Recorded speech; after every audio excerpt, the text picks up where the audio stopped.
আপনারা হয়তো সকলেই কম বেশি জানেন লিওনার্দো ভিঞ্চির সৃষ্টি মোনালিসাকে পৃথিবীর সবচেয়ে সুন্দর মেয়ের ছবি বলা হয়। তবে মোনালিসার ছবির সৌন্দর্য ঠিক মোনালিসাতে নয়, সৌন্দর্যটা এই ছবির রহস্যে ভরা তুলিতে।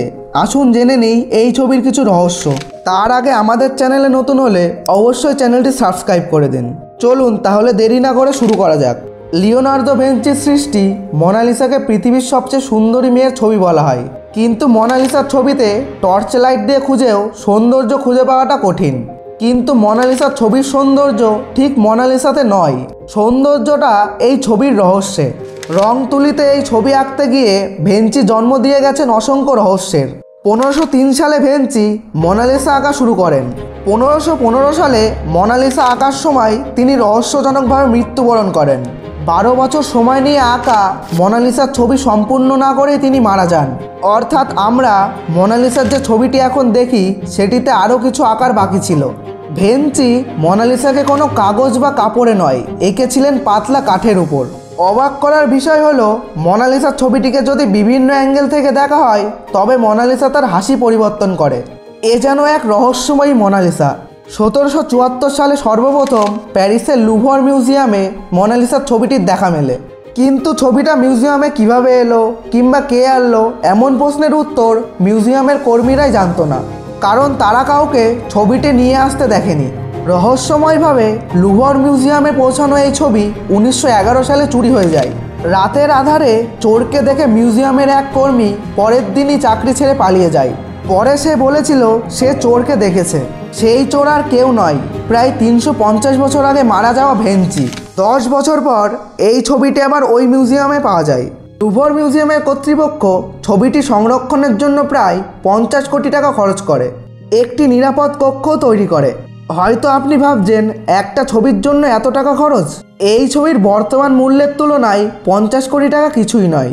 মোনালিসার ছবির বর্তমান অর্থমূল্য প্রায় $790 মিলিয়ন। টাকার পরিমাণটা 5380 কোটি টাকা। মোনালিসাকে প্রশ্নটির উত্তর ভিঞ্চি নিজেও দিয়ে যাননি। 2005 সালে খুঁজে পাওয়া এক চিঠিতে অনেকেই মোনালিসার পরিচয় খুঁজে পেয়েছেন বলে দাবি করেন। 1503 সালে লেখা একটি চিঠিতে ভিঞ্চির বন্ধু ফ্রান্সিস জিয়াকন্ডো তার স্ত্রী লিসা জিয়াকন্ডোর একটি ছবি আঁকতে ভিঞ্চিকে অনুরোধ করেন, আর ওই সময় ভিঞ্চি মোনালিসার ছবি আঁকতে শুরু করেন। 2004 সালে বিজ্ঞানী পাস্কেল পাটে মোনালিসার ছবিকে আলাদা ভাগে ভাগ করে হাই ডেফিনেশন ক্যামেরায় ছবি তোলেন। পাস্কেল আবিষ্কার করেন যে ভিঞ্চি যে রং ব্যবহার করেছিলেন তার স্তর 40 মাইক্রোমিটার, অর্থাৎ একটি চিকন চুলের থেকেও পাতলা। পাস্কেল আরও আবিষ্কার করেন যে মোনালিসার ছবিতে আরও 3টি চিত্র আছে, তাদের একটির সাথে লিসা জিয়াকন্ডের মুখের মিল খুঁজে পাওয়া যায়। সম্ভবত ভিঞ্চি বন্ধুর অনুরোধে লিসার ছবিটি আঁকছিলেন, কিন্তু তিনি এমন সময় কিছু দেখেছিলেন যা পুরো ছবিতে অন্য এক নতুন মুখের জন্ম দিয়ে দিয়েছে। সান্ডারল্যান্ড ইউনিভার্সিটির এক সার্ভেতে মোনালিসা সম্পর্কে অদ্ভুত কিছু তথ্য পাওয়া যায়। মোনালিসাকে দূর থেকে দেখলে মনে হয় সে হাসছে, কিন্তু কাছে গিয়ে তার দিকে তাকালে মনে হয় সে গভীরভাবে কোনো কিছু চিন্তা করছে। মোনালিসার চোখের দিকে তাকালে তাকে হাসি খুশি মনে হয়, কিন্তু তার ঠোঁটের দিকে তাকালেই সে হাসি গায়েব। সান্ডারল্যান্ড ভার্সিটির ছাত্ররা মোনালিসার ছবির বাম পাশ থেকে আল্ট্রাভায়োলেট পদ্ধতি ব্যবহার করে ভিঞ্চির লেখা একটি বার্তা উদ্ধার করে। বার্তাটি ছিল লারিস পোস্তা শ্রীমতী শিল্পী হাওলাদার তোভাকি, যার অর্থ উত্তরটা এখানেই আছে। যুগের পর যুগ মানুষকে মুগ্ধ করে আসা মোনালিসার এই ছবি দেখে জন্ম নেওয়া হাজার প্রশ্নের মাঝে সবচেয়ে বড় প্রশ্ন ছিল এই ছবি দিয়ে ভিঞ্চি কী বোঝাতে চেয়েছিলেন। প্যারানরমাল ম্যাগাজিনের একদল তরুণ ছাত্র উত্তরটা বের করার জন্য অনেক চেষ্টা করেছে। অবশেষে তারা যা জানিয়েছে সেটাও চমকে দেওয়ার মতো। ভিঞ্চি মোনালিসার ছবির বাম পাশে গোপন বার্তা দিয়েছিলেন উত্তরটা এখানেই আছে। সে বাম পাশকে আয়নার কাছে আনলে একটা ছবি তৈরি হয়। অবাক করার বিষয়, এই তৈরি হওয়া ছবির জীবনটিকে ভিঞ্চি 1500 সালের দিকে দেখেছিলেন। ছবিটি একটা এলিয়েনের, ভিন গ্রহের এলিয়েন।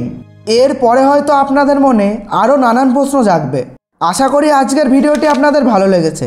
যদি ভিডিওটি ভালো লেগে থাকে তাহলে অবশ্যই আমাদের চ্যানেলটি সাবস্ক্রাইব করে দিন, সাথে লাইক শেয়ার কমেন্ট করতে একদম ভুলবেন না।